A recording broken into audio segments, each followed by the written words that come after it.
जय श्री कृष्ण। पिछले वीडियो में हमने श्रीमद् भागवत साप्ताहिक कथा के 10वें स्कंध का चतुर्थ दिन के उपाख्यान में भगवान श्री कृष्ण का प्राकट्य बताए थे। अब श्रीमद् भागवत साप्ताहिक कथा के 5वें दिन की कथा यहाँ से प्रारंभ होती है, जिसमें 10वें स्कंद के चौथे अध्याय से 54 अध्याय तक वर्णन है। इसमें चतुर्थ दिन की कथा में प्रथम चतुर्थो अध्याय 14 अध्याय, चौथा अध्याय में कंस के हाथ से छूटकर योग माया आकाश में जाकर के भविष्यवाणी करना। सुखदेव जी ने राजा परीक्षित से कहा, हे राजन, बंदीजन के दरवाजे के अपने आप बंद हो जाने पर कन्या ने रुदन करना शुरू कर दिया।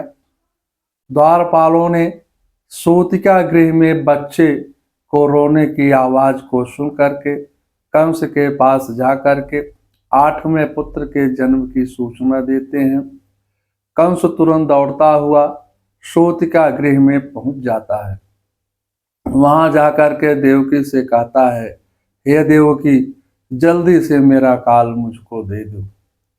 सा तल्पात तूणमुत्थ्यां कालो अयमिति विह्वला श्रोते गृहम् आगत्य तोड़म प्रसखन् मुक्तमूर्धजा।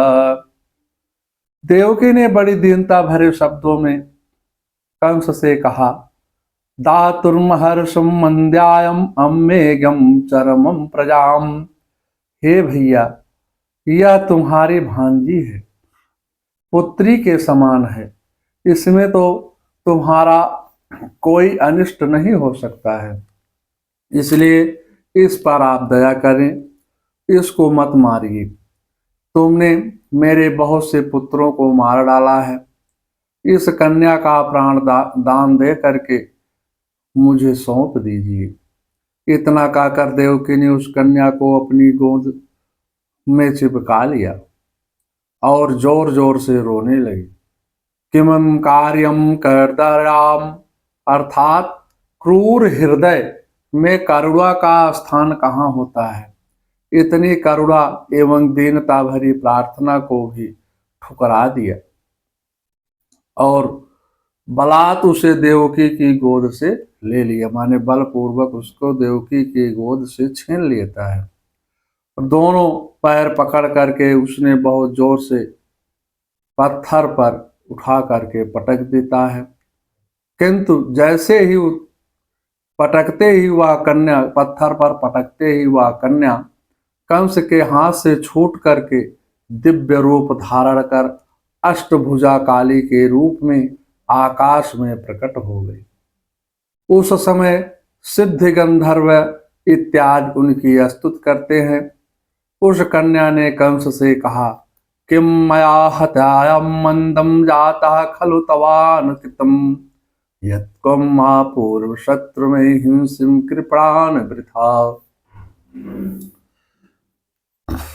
अरे मूर्ख, किसको कहा?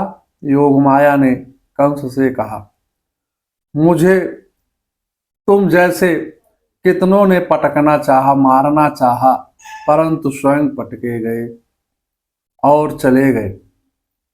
तेरा भी मारने वाला ब्रज में कहीं पैदा हो गया है।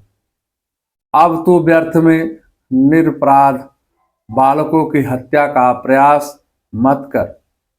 या कह करके योग माया अदृश्य हो गई और विंध्याचल में जा करके विंध्यवासिनी भद्रकाली के रूप में प्रतिष्ठापित हो गई।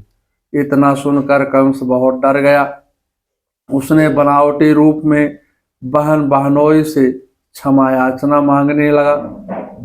व्यास जी ने अश्रुमुख शब्द से संकेत दिया है। कंस कन्या के वचन को सुनकर के आश्चर्यचकित हो गया उसने कन्या के वचनों पर विश्वास करके देवकी और वसुदेव की बेड़ियां खोल दी और देवकी के चरण पकड़ करके विनम्र पूर्वक भाव से क्षमा मांगता हुआ बोला, हे बहन, मैंने तुम्हारे निर्दोष बालकों की व्यर्थ में ही हत्या कर दी। मैंने देवताओं के वचनों पर विश्वास करके ऐसा जघन्य अपराध किया है। आप शोक ना करें, प्रत्येक जीव को अपने प्रारब्ध के अनुसार ही सुख दुख भोगना पड़ता है। मानुषोचम यथा सर्वम स्वाकृतम विदते वसा। सभी प्राणियों को अपने अपने कर्मों का ही फल भोगना पड़ता है। कंस की संवेदनपूर्ण वाणी सुनकर के देवकी का क्रोध शांत हो गया। वसुदेव देवकी के आश्वासन तो मिल गया, परंतु हृदय में शंका बनी रही। कंस उनकी आज्ञा लेकर के अपने राजमहल में आ गया। प्रातः काल उठ करके कंस ने अपने मंत्रियों से सारा हाल सुनाकर विचार विमर्श किया। सचिव बाबा तुलसीदास जी श्री रामचरितमानस में लिखते हैं, सचिव वैद्य गुरु तीन जाओ, प्रिय बोलहि भय आस। राज धर्म तन तीन करे, होई बेगही नाश। मंत्रियों ने कहा, हे राजन, आप बिल्कुल चिंता न करें। हम 10 दिन के भीतर अथवा बाद में जितने भी बच्चे पैदा हुए हैं उन सबको मार देंगे। उन्हीं बच्चों में आपका शत्रु भी मारा जाएगा।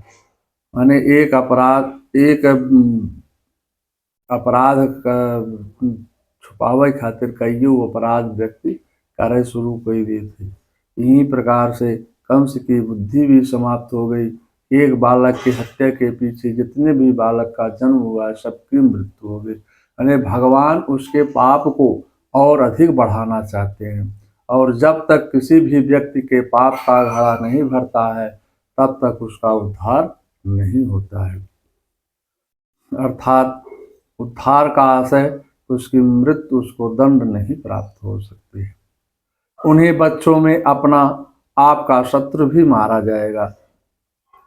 इस कार्य में इंद्रादि देवता भी आपका कुछ भी बिगाड़ नहीं सकते हैं। देवता तो वैसे ही आपके पराक्रम से डरते हैं रहते हैं। इन सब देवताओं के मूल भगवान विष्णु हैं और उनके मूल ब्राह्मण हैं, ब्राह्मण गौ इत्यादि हैं। आप हमें आज्ञा दे तो हम उन्हीं का विनाश करना प्रारंभ कर दें। इनके वध के से विष्णु का वध स्वयं ही हो जाएगा। फिर हम उन्हीं को फिर आप हमेशा के लिए निष्कंटक रूप से राज्य करते रहेंगे। कंस अपने मंत्रियों की सलाह को सुन करके बहुत खुश होता है कि इससे बड़ा वह हमारे मित्र कोई नहीं है। उसने अपने मंत्रियों को उनके विनाश का आदेश दे देता है। जिसका मृत्यु काल समीप होता है वही धर्म के नाश की योजना बनाता है। जो पुरुष महापुरुषों, संतों, विद्वानों का अपमान करता है उस पुरुष की आयु, ऐश्वर्य, तेज, पूर्ण भौतिक सुख के साधन सब कुछ नष्ट हो जाते हैं। आयु श्रियम यशो धर्मम लोकानास्य एव चा, हन्ते श्रेयासि सर्वाणि वंशो महद विक्रमा। श्रीमद् भागवत साप्ताहिक कथा के 10वें स्कंध का चतुर्थ माने चौथा अध्याय समाप्त होता है। मंगलम भगवान विष्णु मंगलम गरुड़ाध्वजा मंगलम पुंडरीकाक्षाय मंगलाय तनोहरे।